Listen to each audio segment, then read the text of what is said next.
Bienvenidos a un nuevo episodio del podcast Así es. Hoy tenemos con nosotros a Alfonso Aguirre. Buenas tardes, Alfonso. Buenas tardes. Quería preguntarle quién es Alfonso Aguirre. Bueno, definirse a uno mismo es de lo más difícil que hay.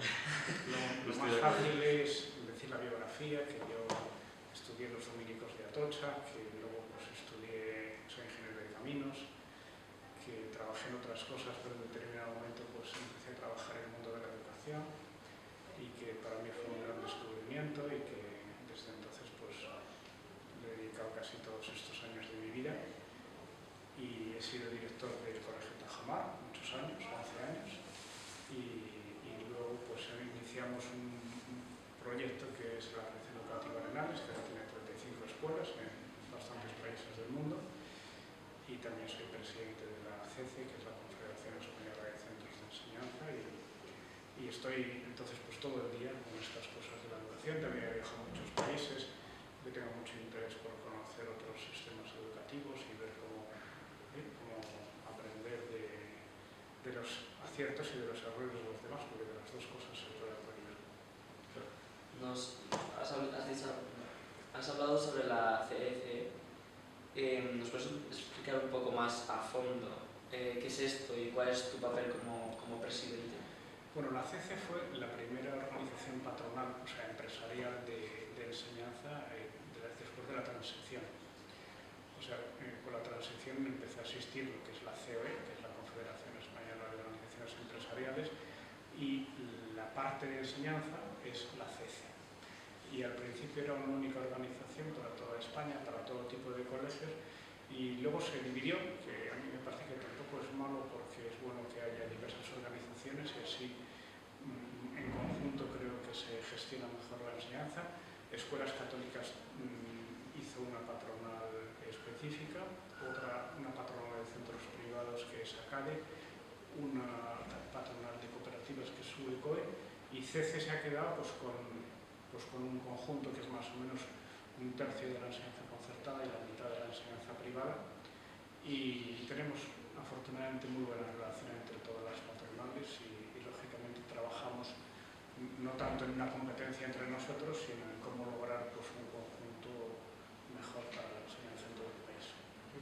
Has dicho que estudiaste ingeniería de caminos. ¿Qué te llevó a dedicarte al mundo de la enseñanza? Bueno, yo me acuerdo cuando estudié la carrera todo el mundo teorizaba sobre qué se iba a dedicar y en qué iba a trabajar, y luego la realidad es que cuando acababa la carrera le hacían una oferta de un sitio y al final la gente solía trabajar en aquello a lo que el destino le llevaba, a la providencia, mejor dicho. Y a mí la enseñanza, cuando yo llevaba 4 años ya de vida profesional, me ofrecieron ser su director del Colegio Tajamar y empezar a dar clase, y yo acepté ese desafío y aquí me tenéis. ¿Y cómo fue ese paso? ¿Cómo llegaste hasta el presidente de...?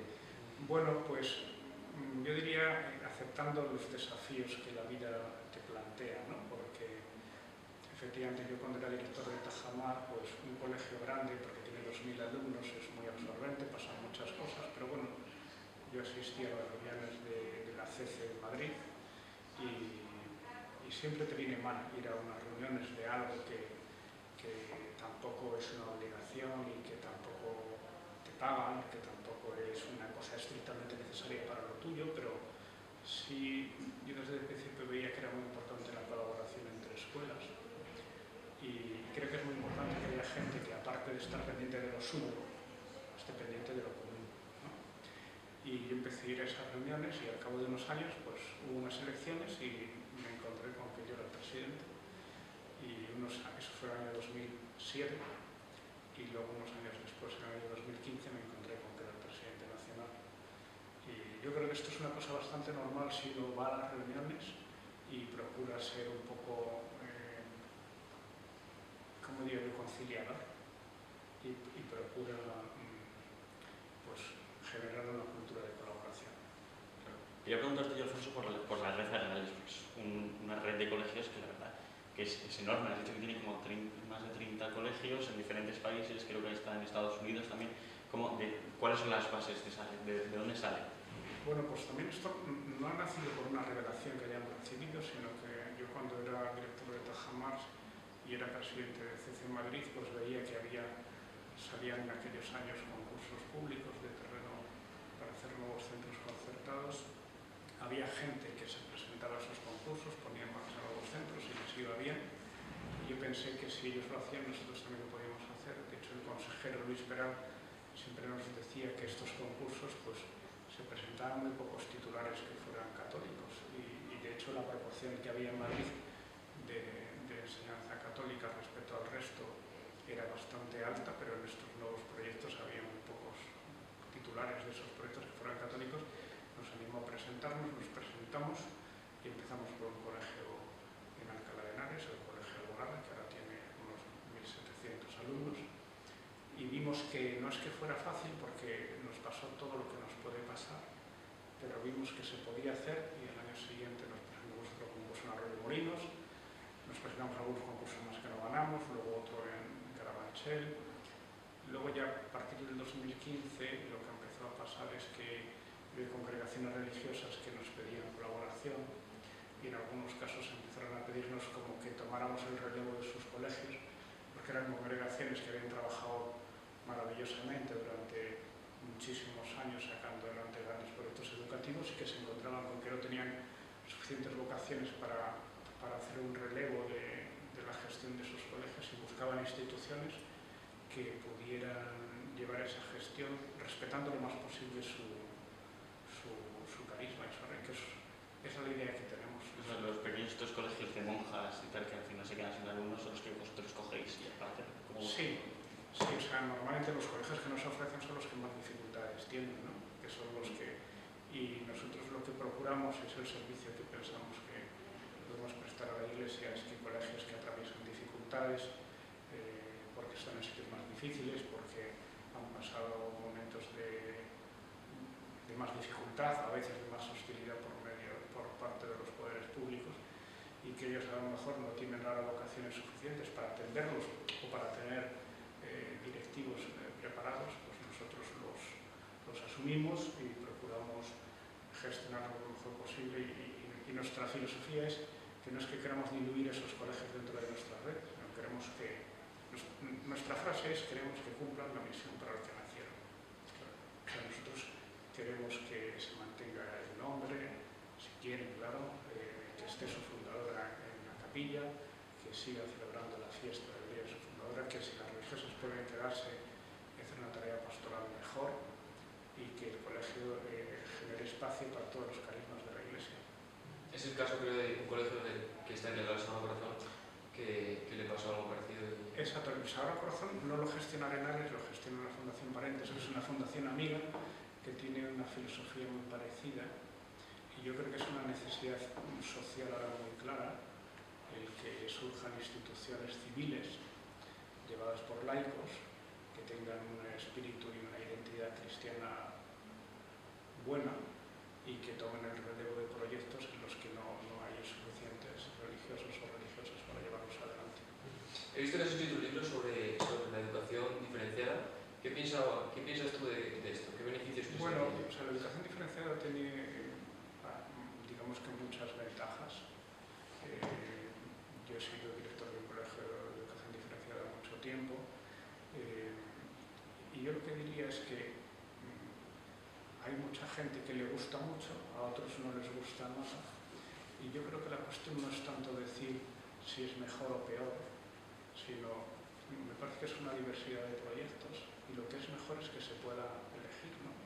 Y si hay familias que lo quieren, pues adelante, y si no hay familias que lo quieren, pues que desaparezca, pero yo creo que esto es un poco, voy a poner un ejemplo un poco malo, pero es como la política, los partidos políticos si son malos no les votarán, si son buenos pues les votarán, pero no hay que decir este no porque no me cae bien, sino decir pues si no te cae bien, creo que debe haber espacio en la diversidad de modelos de un país plural, espacios para que haya muchos modelos educativos y que su tamaño lo decida la demanda y la libertad de las familias. Igual que sucede con los partidos políticos o los sindicatos, que su tamaño no lo decide el gobierno, no lo debería decidir, sino deberían decidir los ciudadanos con su voluntad. ¿Qué opinión tienes sobre la ley LOMLOE? Bueno, pues la LOMLOE, nosotros fuimos muy críticos con la LOMLOE. Hay que decir que inicialmente, desde las patronales confesionales, de escuelas católicas, del CC.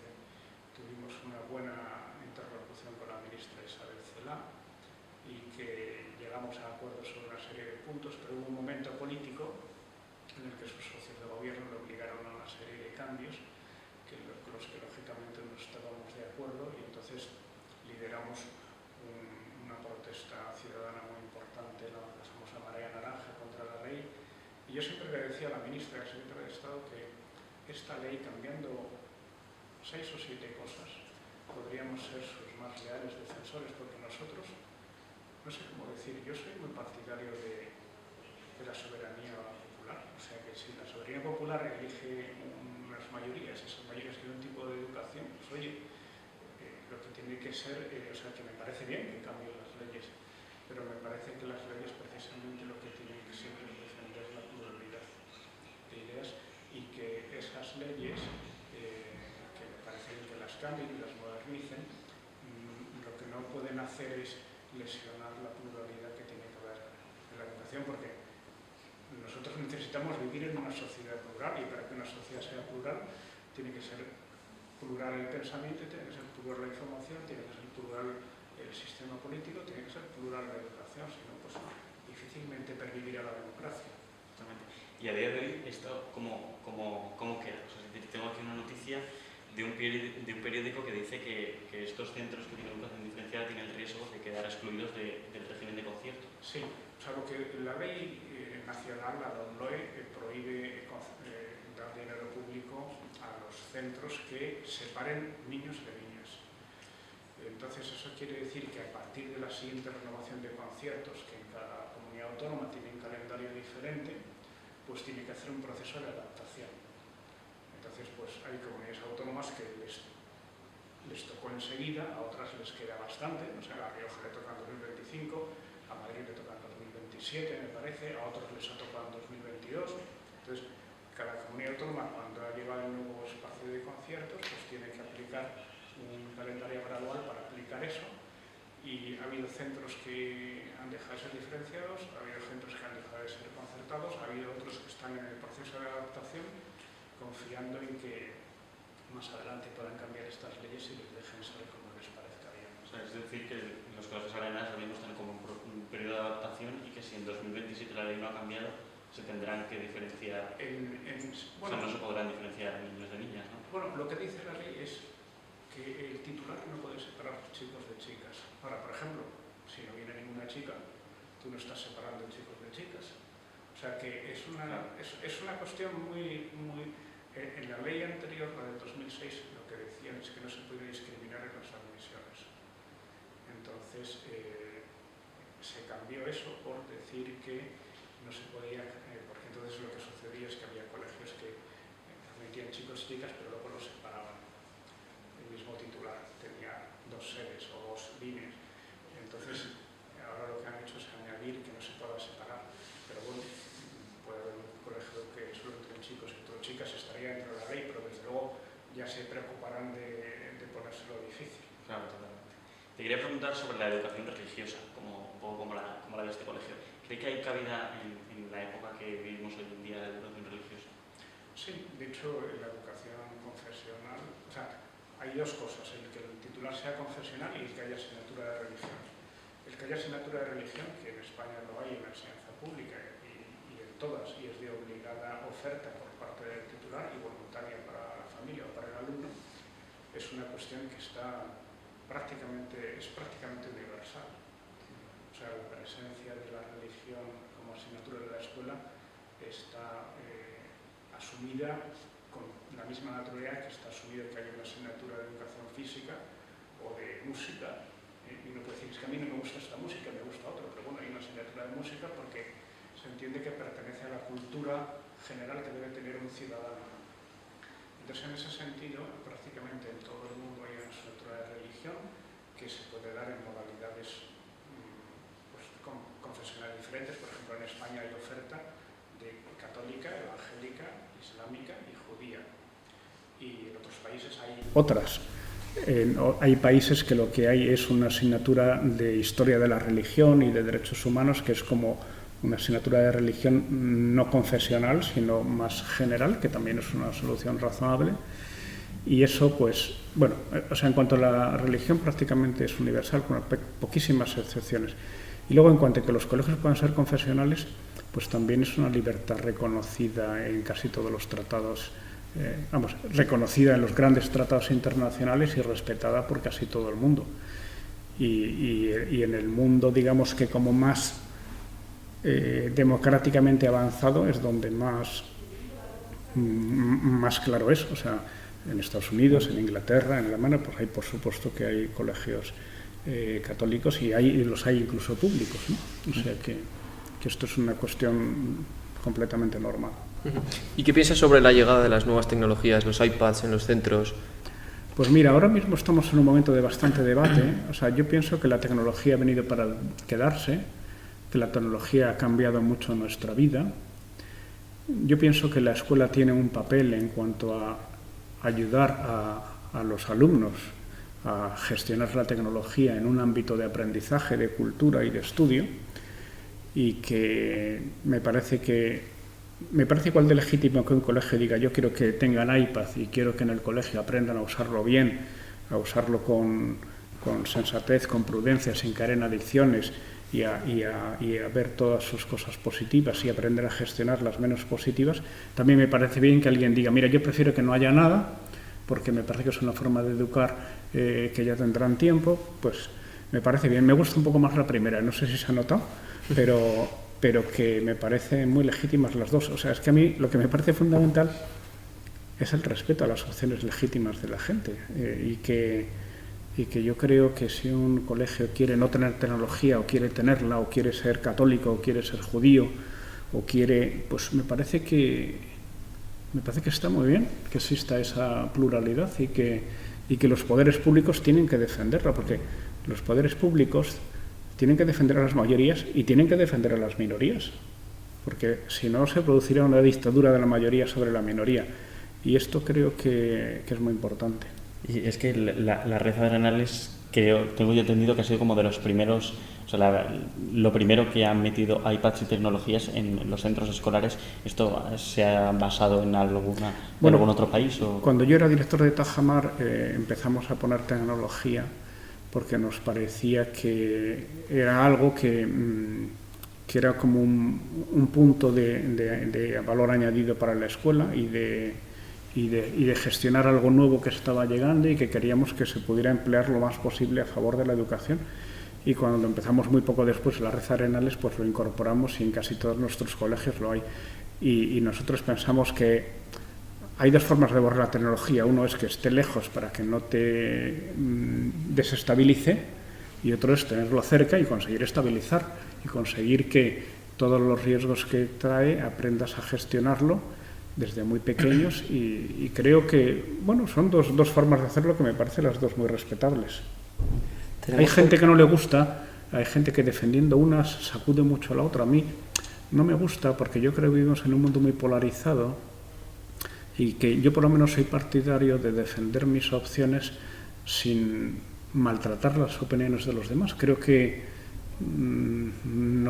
a veces hay que hacerlo, a veces lo hago, a veces, pero creo que como opción creo que es mejor defender las propias opciones y no dedicarse a maltratar las de los demás. Tenemos curiosidad sobre qué es el House Project de Arenales. Lo de las casas. Sí.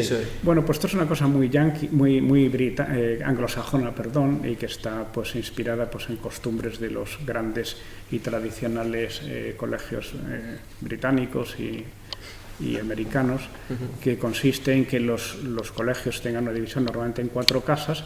Es una división vertical, o sea que la casa tiene alumnos de todas las edades, y que lo que hace es generar una solidaridad y una colaboración vertical que genera una dinámica de mentoring, de tutela o de ayuda de los mayores sobre los pequeños, o de aprendizaje, porque también los mayores aprenden de los pequeños, y que genera espíritu de cuerpo y que, bueno, le da una vitalidad. O sea, yo tengo que decir que o sea, a mí me gusta, ¿por qué? Porque los colegios lo implantan y están contentos de eso. Y dice, pues, ¿y por qué es? Pues porque genera unas dinámicas que están siendo positivas. Dice, bueno, es que podían ser negativas, pues por supuesto, pero bueno, está yendo bien, me parece que es una experiencia interesante. Totalmente. Yo, mis hermanos les tengo que van al colegio Arenales y están encantados con los de ¿cómo se? Yo no sé ni pronunciarlo, House Project, ¿no? Sí, con lo de las casas, sí, mejor. Que sí, porque creo que es como que van de diferentes colores vestidos un día en especial, entonces como que se visten diferente, entonces como súper, además como picaos. No, es que mi compañero es del amarillo de Cliff, creo que es, y ha conseguido no sé cuántos puntos. O sea, Sí. los puntos esos como que se consiguen también. Bueno, yo creo que normalmente los niños son como bastante competitivos y el generar una sana competitividad entre los grupos, si se gestiona bien, me parece que es positivo porque eso dinamiza los grupos humanos, ¿no? Y creo que, bueno, pues que los que con la experiencia de un año y otros y de distintos colegios pues van consiguiendo que salga muy bien. Y te motiva también, o sea, es una dinámica que te motiva también al alumno a Sí, aprovechar la clase. sí, a salir un poco de la rutina de una clase detrás de otra, etcétera. Te quería preguntar, así como pues, desde la posición que tienes, ¿qué consejo darías primero a los profesores de este colegio, después a los alumnos de este colegio y ya finalmente a los padres de este colegio? Un consejo de que esta cosa es clave.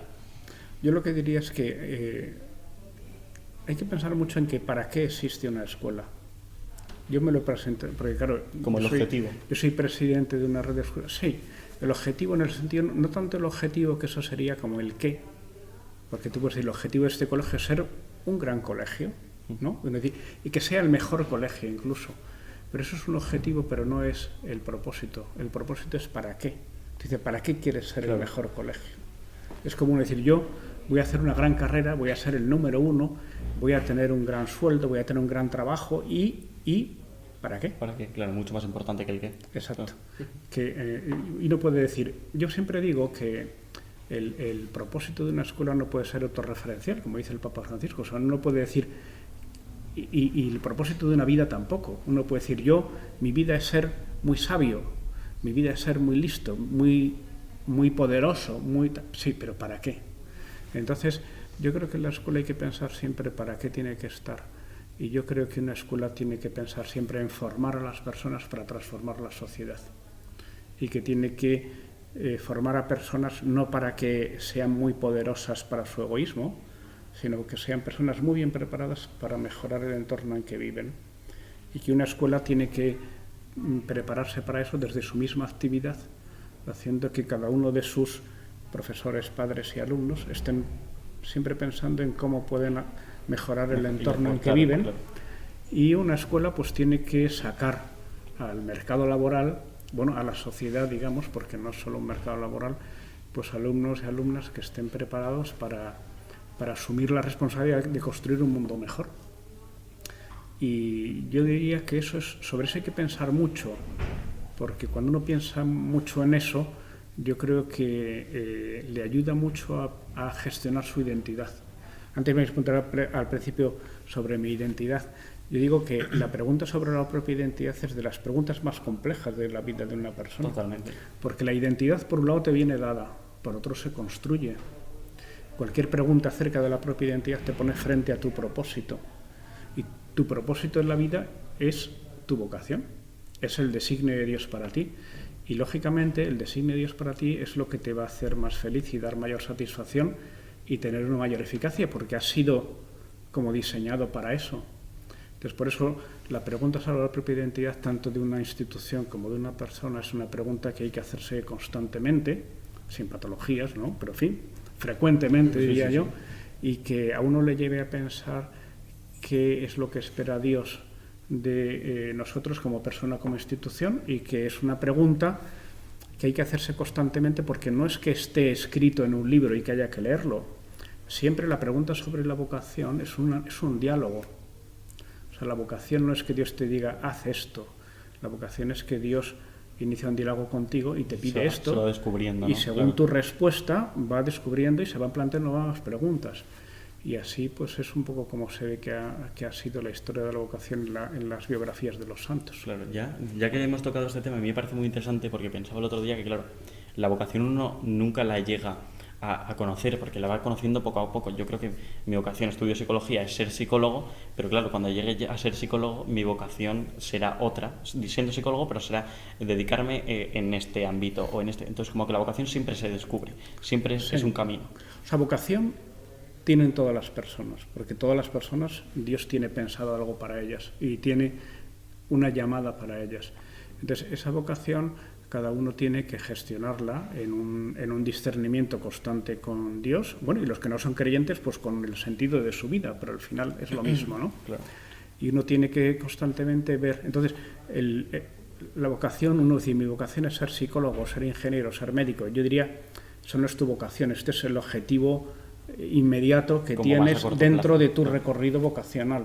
Claro. Pero yo creo que el propósito, el para qué de la vida es algo que está en un nivel superior y que uno puede decir, bueno, pues yo entiendo que Dios me llama pues a contribuir a mejorar la sociedad en tal aspecto, que es lo que yo tengo, cualidades o que me motiva o que tengo preparación o que la vida me lo ha puesto delante, y entonces uno tiene que procurar en ese ámbito en el que él es más capaz y la vida le ha situado, pues hacer rendir los talentos que Dios le haya dado. Claro, totalmente.